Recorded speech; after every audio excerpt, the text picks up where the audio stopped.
I was alone. When my mother-in-law died, then her final letter changed everything. I didn't cry when Margaret died, not because I didn't feel anything, but because I didn't know what I felt.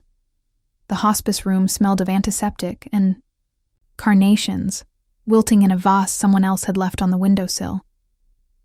Outside, the January sky was the same color as the walls, pale and resigned. I sat there, watching the rise and fall of her chest. The oxygen hissed with mechanical patience. Her hands, once firm and sharp in gesture, now lay curled on the blanket like something already gone. She never liked me. That much was never hidden. From the moment Daniel brought me to their grand, echoing house with its ivory crown molding and brittle silence, I was seen as a blemish. "You're sweet," she had said after our first dinner together. "Simple. Daniel needs calm in his life." It was the first compliment and the first wound. And yet, I was the one beside her at the end, not her son. He was in Portland. Another urgent business trip, the same kind that always fell on anniversaries, birthdays, Tuesdays. When the machine flatlined, I didn't call out. A nurse entered quietly, her face already molded in practiced compassion. She waited for "you," she whispered. I nodded. My mouth was dry. I hadn't spoken in hours. As they prepared the body, the nurse returned, holding something. An envelope, aged and bent, with my name on the front.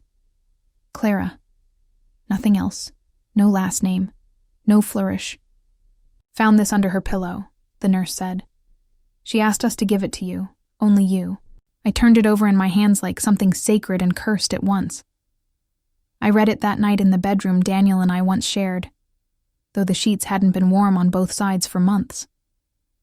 The lamp cast a soft pool of amber light over the paper as I unfolded it, hands trembling. The handwriting was shaky. Faded ink, but clear enough. "Clara, I don't expect forgiveness. I knew. About Daniel and Natalie. I knew for years. I wanted to tell you. But I was weak. I thought I was protecting my son. But I see now. I was only protecting his lie. I'm sorry. Truly. You didn't deserve this. You were the best thing that ever came into his life. I should have said that, out loud. Please, don't waste your years the way I did. Don't stay loyal to someone who's never been loyal to you. You're stronger than you think." Margaret, I read it twice, then again. The letter didn't make a sound, but it detonated inside me. Natalie, my friend, my best friend, the one who sent me flowers on hard days and called Daniel a good man. I could still hear her laugh, high and syrupy, echoing down the hallway, that now felt like a mausoleum of my ignorance. I stood up so fast the chair screeched across the floor.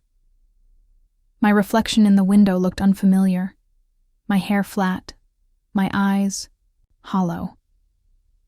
I was 39 and suddenly ancient. I stared down at my wedding ring.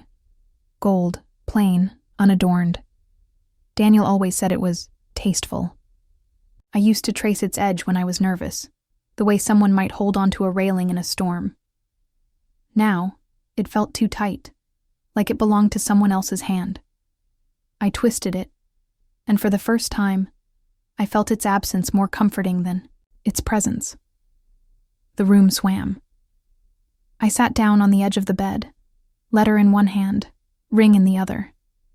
Somewhere between the two was the ruin of 12 years, and all the things I had silenced in myself to stay within them. I thought of the perfume Margaret used to wear, sharp and citrusy, almost cruel. It still clung to her scarf in the hallway closet.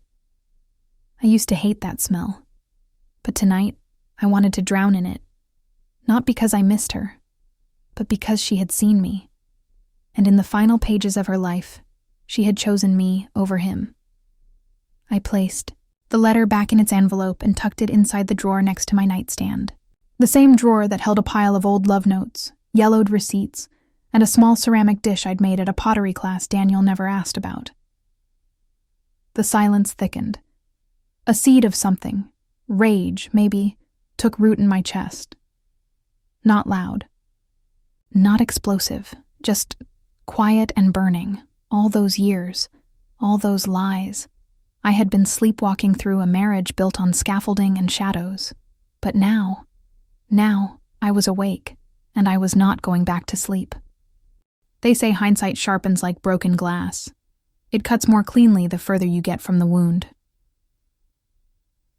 The morning after Margaret died, I sat cross-legged on the hardwood floor of our bedroom, a mug of cold coffee beside me, the letter still, tucked like a splinter in my chest. I opened an old cedar box from the back of my closet. It was filled with things I hadn't touched in years, scraps of the person I used to be. Near the bottom, wrapped in yellowing tissue paper, was a photograph. I remember the moment it was taken. I was 25, standing in front of my first market stall with a string of hand-dyed scarves fluttering behind me. My smile was wild and lopsided, like it hadn't learned how to be polite yet. My hair was longer then, unbrushed, and I wore a necklace made of glass beads I had strung myself. I looked, full of color, full of want, full of me. I stared at that version of myself like she was a stranger I used to dream about. Before Daniel, we met at a friend's engagement party. I was wearing a navy wrap dress with a loose thread near the hem. Daniel noticed it instantly. "You've got a little unraveling going on," he said, crouching to pinch it between his fingers. "I'd fix that for you if I had a needle." I laughed, caught off guard by the charm, the confidence.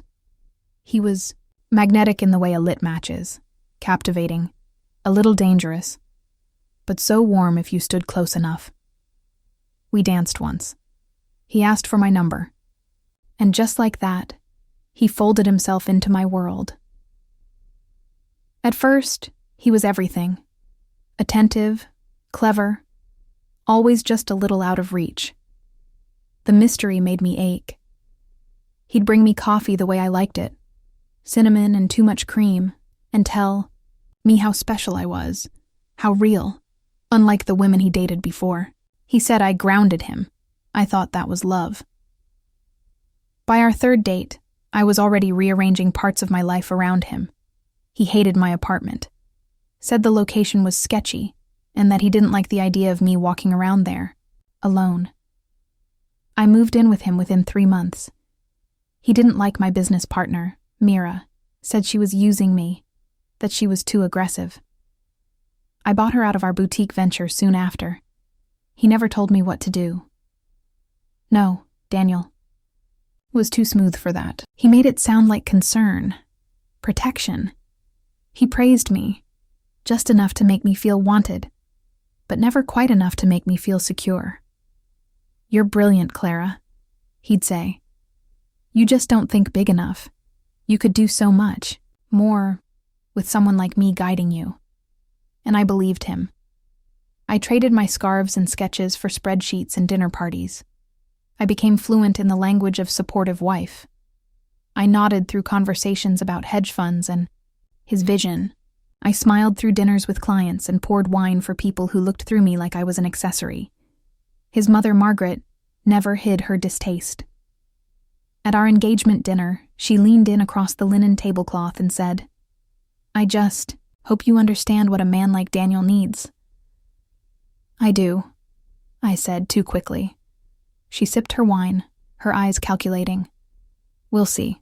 I used to fantasize that she'd come around one day, maybe after we had children, maybe when I proved I could be one of them."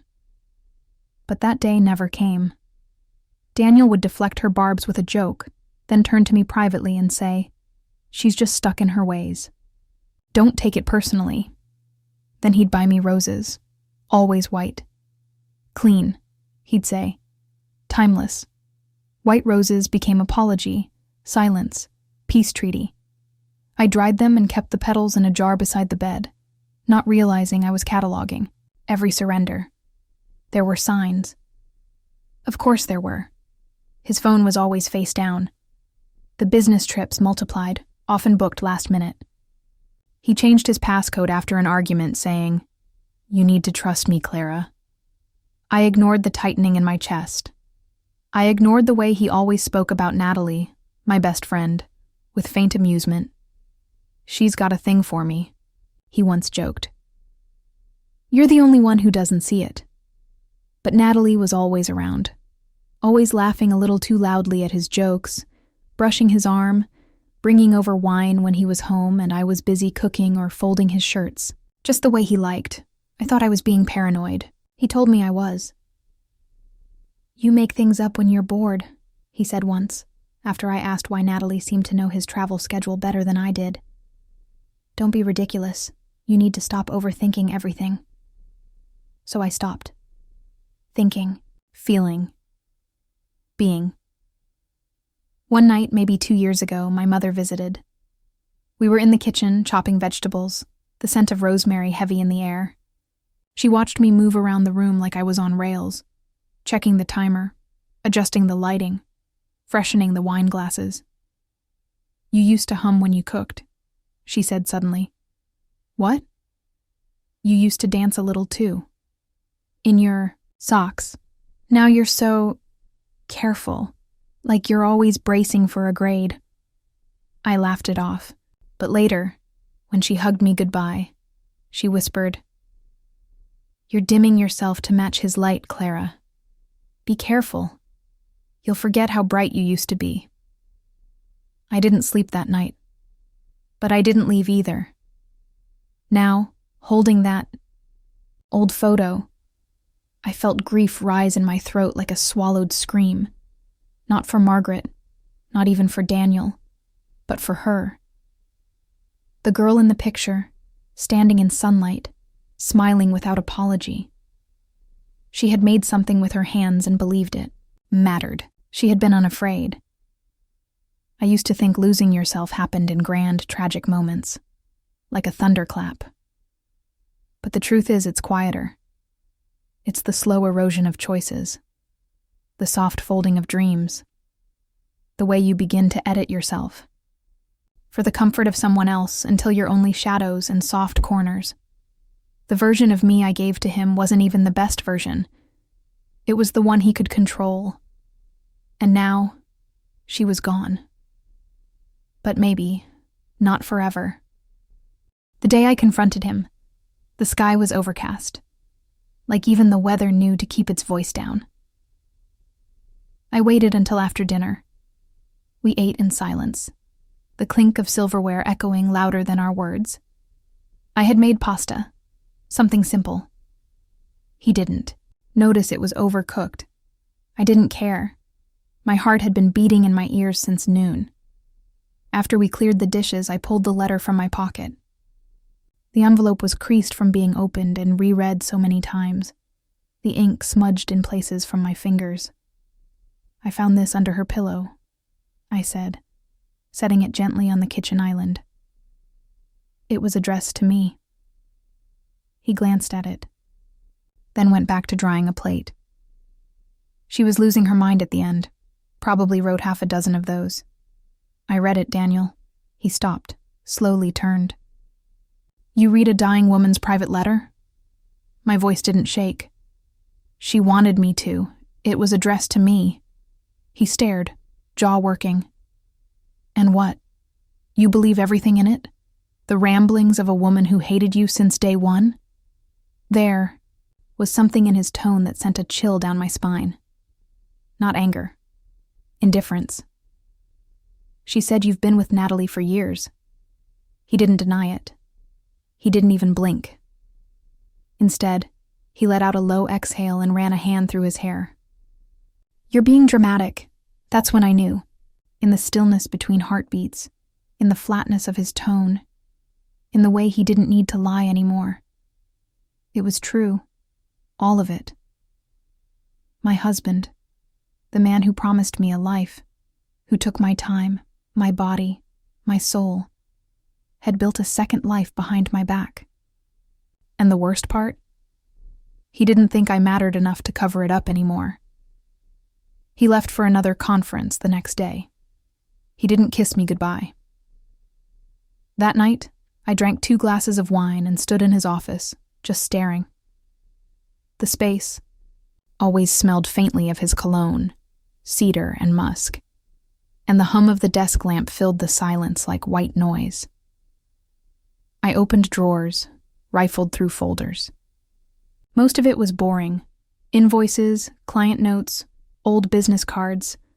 But in the back of the bottom drawer, beneath a stack of tax documents, I found a manila envelope.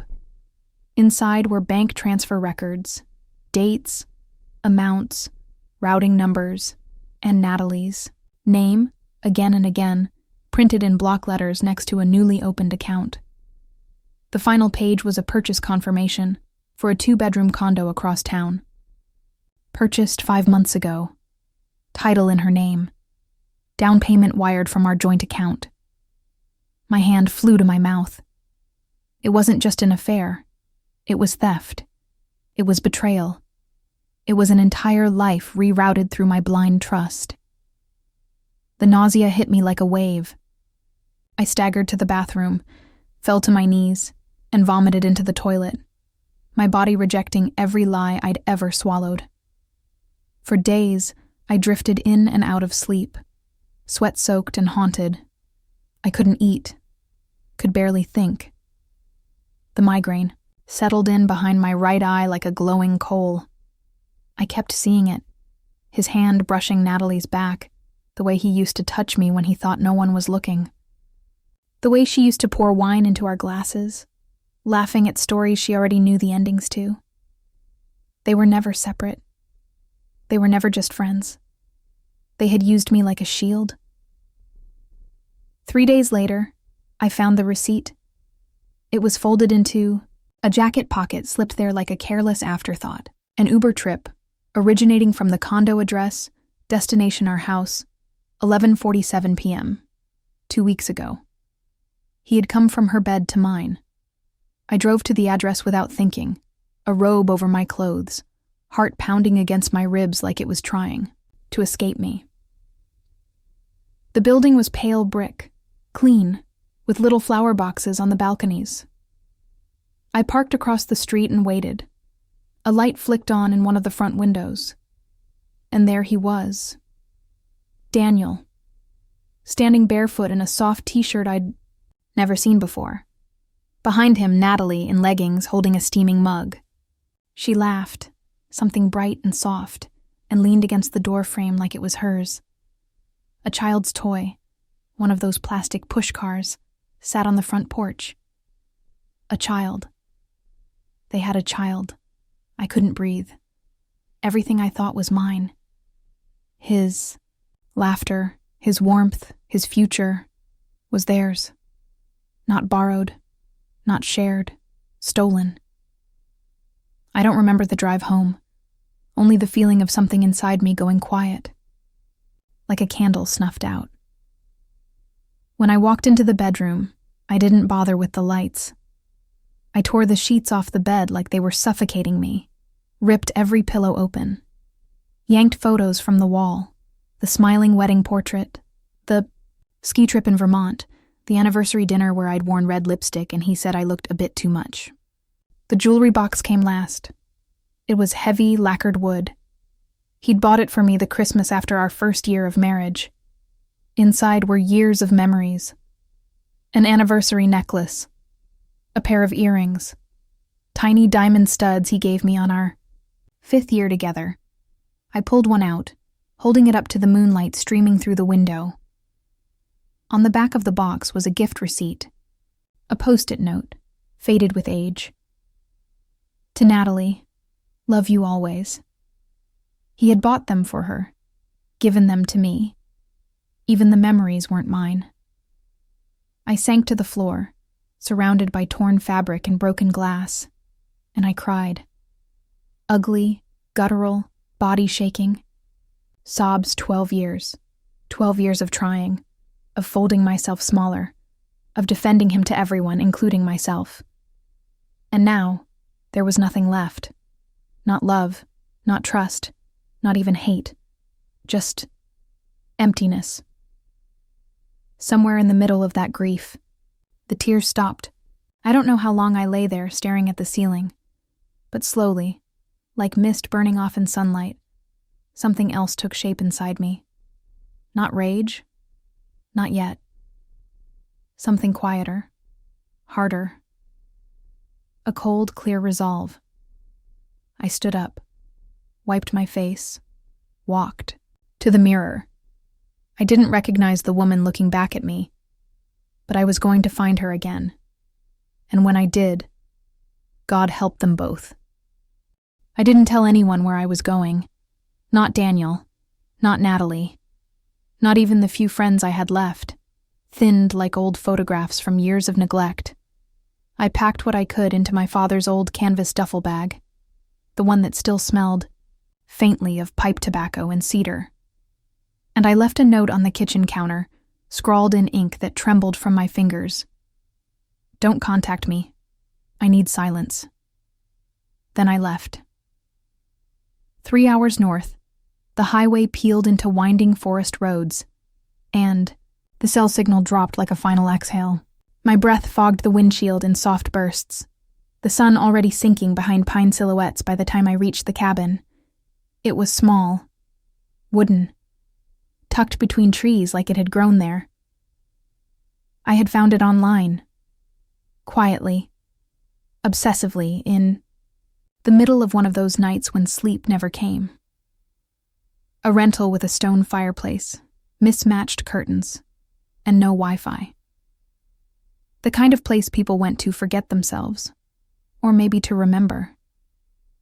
The key was in a rusted tin under the porch step. I turned it in the lock with shaking hands. The door creaked open into stillness. The cabin smelled like dust and pine. Like memory. I dropped my bag by the door and stood in the silence, listening to my own breath like it was someone else's. That first night, I couldn't sleep. The bed was too quiet, the sheets too stiff. I was used to Daniel's even breathing, beside me. Or more often, his empty side of the mattress, still faintly warm from absence. Now, I lay there alone, staring at the beams above, feeling the hum of my own thoughts fill the dark like moths. My ring was still on.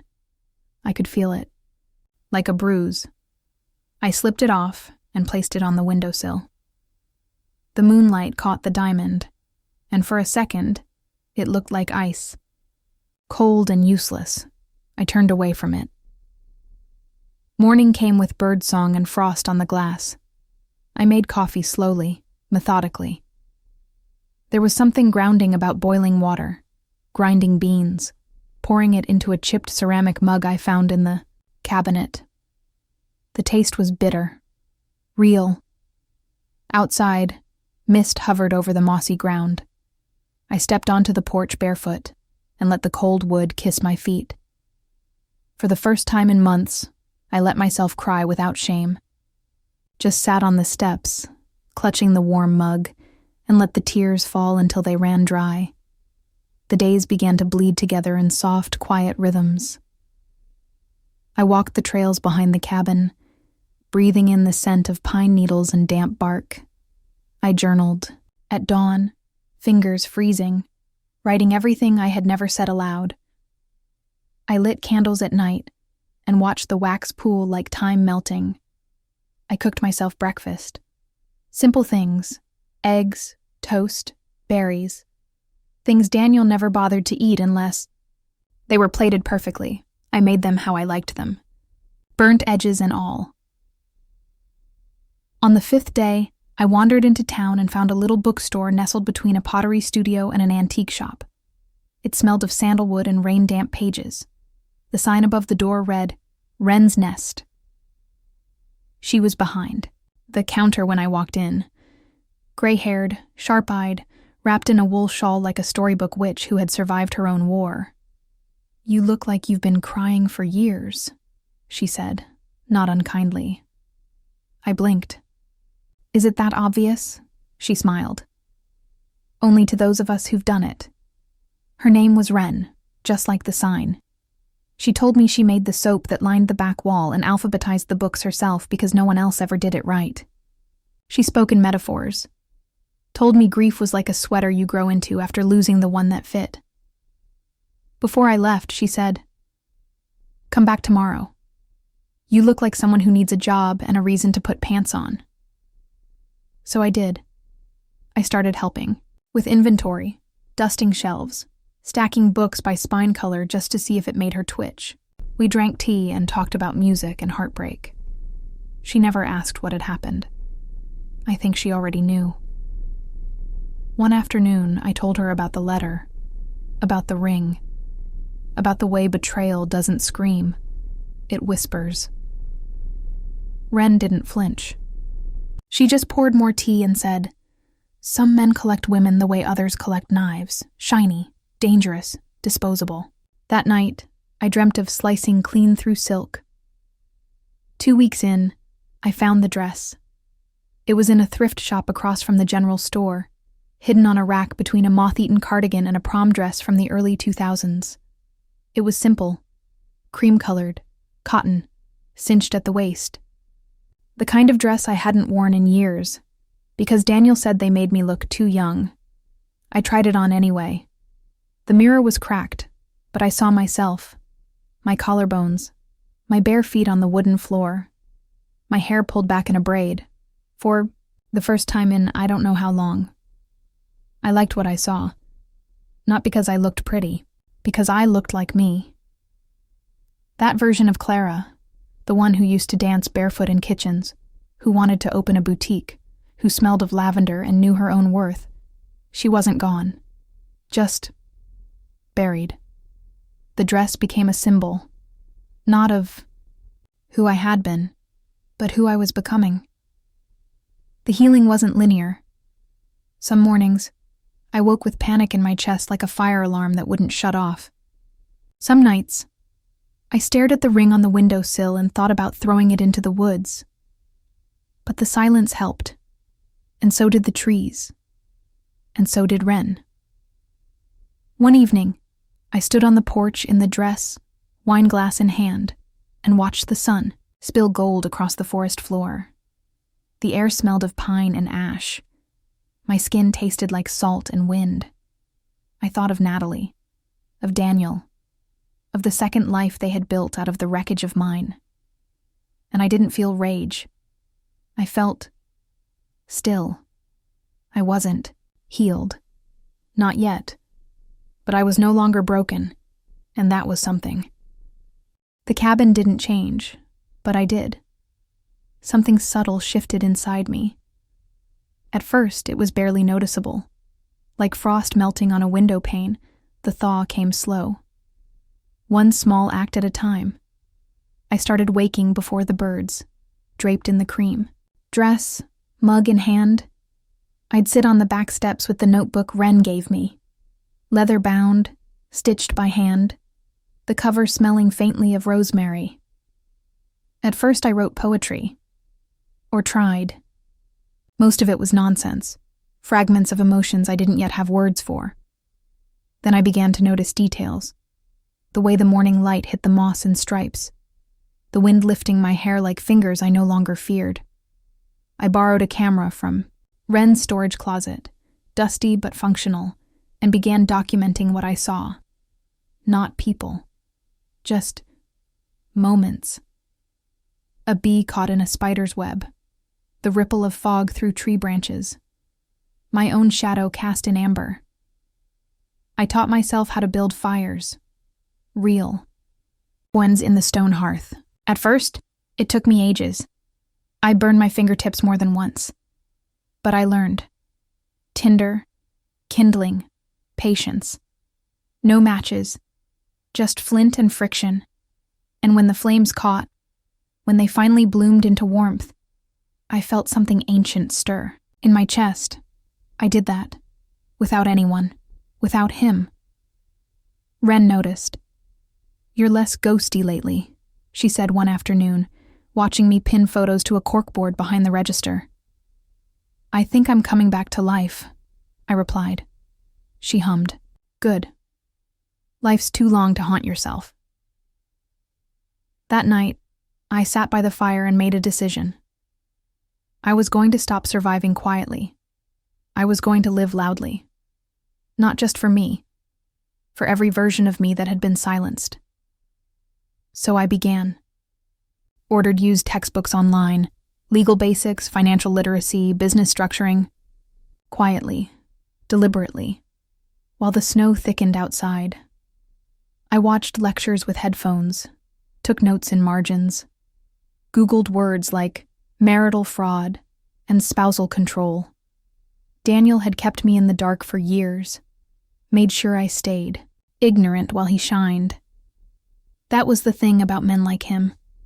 They confused domination for love, and silence for loyalty. I learned fast. I created a spreadsheet, color-coded, time-stamped, organized. Every suspicious bank transfer, every hidden expense, every receipt that didn't add up. And then, I created a second file.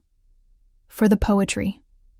With Ren's encouragement, I launched a small online shop. Nothing elaborate, just prints of my photographs paired with handwritten verses. I called it Root and Ember. It felt fitting. Beauty born from decay. My first sale came from a woman in Montana, then another from a teacher in New Jersey who wrote me a thank you note, saying my photo of frost on old barnwood made her feel less alone in her marriage. I wept when I read it, not from sadness, from connection. We all carried invisible bruises. Mine just happened to bloom into art. The necklace came next. I hadn't looked at the ring in weeks. It sat in a drawer wrapped in a sock. When I finally touched it again, I felt nothing. Just cold metal. Empty promise. I drove to a jeweler in town, a woman with wise hands and silver braids, and asked her to melt it down. I want it to become a key, I told her. She blinked. To what? To everything I was locked out of. She didn't ask more. 2 weeks later, she handed me a delicate pendant on a silver chain. A small, abstract key. Simple. Elegant. Mine. I wore it tucked beneath, my collarbone where no one could see unless I showed them, not a ring to bind me, a key to free me. By early spring, I had enough. Evidence. Confidence. Vision. I filed the paperwork to legally return to my maiden name, Clara Elwood. Seeing it printed in black ink made my breath catch, like being handed a map back to myself. The lawyer I hired was kind but sharp. A woman in her 50s who took one look at my file and said, "We'll bury him with paperwork." I smiled for the first time during a legal meeting. I signed a lease on a small studio space on the edge of town. It had brick walls and dusty windows and smelled faintly of turpentine. I cleaned it myself, mopped the floors until they shone, hung, string lights from the rafters. This wasn't just a gallery. It was a reclamation. I pinned my photographs on the walls, moments of stillness, grief, rebirth. I placed poems beneath them in my own handwriting. Ren brought me wildflowers for opening day. "You're glowing," she said, handing me a bundle of lilacs and fern. I looked in the mirror that hung behind the register. She was right. One evening, as the sun set in tangerine smears across the hills, I opened an old wooden box I had avoided for months. Inside were pieces of my life with Daniel. Photos, cards, ticket stubs from dates that now felt like performances. I sifted through them without flinching, not because they didn't matter, because they no longer defined me. I kept one thing, a photo of myself, before him. Young, laughing, wind in my hair. I pinned it behind my desk with a note scribbled underneath. She made it. My revenge wasn't dramatic. It didn't need to be. It came in the form of court summons delivered to Daniel's office, wrapped in airtight evidence and signed under, a name he hadn't spoken in years, Clara Elwood. It came in financial audits, in property division filings, in exposure of every hidden transaction he thought no one would trace. It came not from rage, but from precision. Not from bitterness, but from justice. He emailed me once. Just once. The subject line read, "You've changed." I didn't respond, but I whispered to myself, "Yes, I have. And thank God for that." I wasn't seeking revenge anymore. I was reclaiming narrative. No more shadows, no more silence, no more shrinking to make someone else shine. I wasn't building a new life. I was forging it, with my own hands, with fire, without matches. It was raining the morning of the hearing. Not a dramatic storm, no thunder, no cinematic downpour. Just that kind of soft, persistent drizzle that made everything quieter. It suited me. It suited the version of myself I had become. I wore navy. Not black, not red, navy. Steady, grounded, unshakable. My hair was pinned back, no makeup save for the faintest line of eyeliner. I didn't want to look powerful. I wanted to look present, because that's what I was. Finally, present. Not buried beneath someone else's ambitions or vanished inside another woman's life. Not a ghost in a marriage. Me. Daniel was already inside when I arrived at the courthouse. He turned when I walked through the double doors, expecting... what exactly? A breakdown. A pleading gaze. The old Clara, timid and quiet and desperate to make things work. Instead, I looked straight through him, and I watched something shift in his eyes, just for a second. Not guilt. Not remorse. Something worse. Confusion. He didn't understand how I'd done this without him, without warning, without noise. He tried to speak as I walked by. "Clara, wait." But my lawyer was beside me, calm and composed, hand firm on my back as we passed. Him like wind. I never broke stride. The courtroom was wood-paneled and clinical. I sat straight-backed as the judge entered, hands folded in my lap, the key pendant resting just beneath the fabric of my blouse. It was all so surreal, so quiet. I half expected my heart to betray me, to pound like it had that night on the cabin floor when the world collapsed around me. But it didn't. My pulse was steady, my breath smooth. Daniel's lawyer was male, of course, loud, of course. He tried to twist things, said I was withholding marital funds, that I had disappeared without explanation, that I had damaged Daniel's emotional well-being. My lawyer let him finish. Then calmly, she opened the folder. Emails, receipts, property records, statements signed in Daniel's hand. Each one was a stone, and together they built a wall. The judge's eyes narrowed the further we went. She asked questions. Daniel's answers fumbled. I didn't speak once. Not because I didn't have words, but because silence was the loudest thing I had. The ruling came in crisp language. Full division of assets, condemnation of financial concealment, legal acknowledgement of coercive behavior, frozen accounts, penalties. My name, restored across every document. When the gavel struck, I didn't cry. I just closed my eyes, breathed, and let the final tether snap. Daniel followed me out into the hallway. No cameras. Just us. For the first time, truly, just us. "You blindsided me," he said, "after everything I did for you." I turned slowly. Let him see my face. Let him see the absence where he used to live. "You're right," I said. "You did everything to me." He blinked. Then his voice rose, more out of panic than rage. "You're not this person. You were never this cold." I smiled. Not cruelly, not even sadly. I was never this awake. And then I walked away. Natalie emailed me 2 weeks later. The subject line read, "I didn't know." The body of the message was longer, regretful, disjointed. She claimed ignorance, insisted Daniel had lied to her too, that she thought our marriage was practically over when it began. She wanted to meet, to apologize.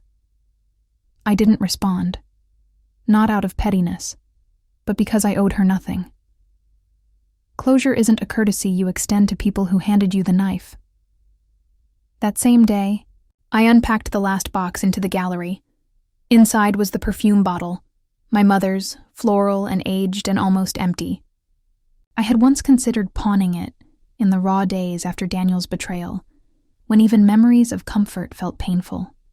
Now, I placed it on a floating shelf in the gallery's reading corner, beside a ceramic bowl of lavender and a dog-eared copy of the bell jar. It wasn't just a keepsake. It was a witness, a symbol of every quiet woman who had ever been told she was too much, too little, too inconvenient. Now it belonged to the gallery, to the narrative, to me. The opening wasn't grand. I didn't invite media or plaster the town with flyers.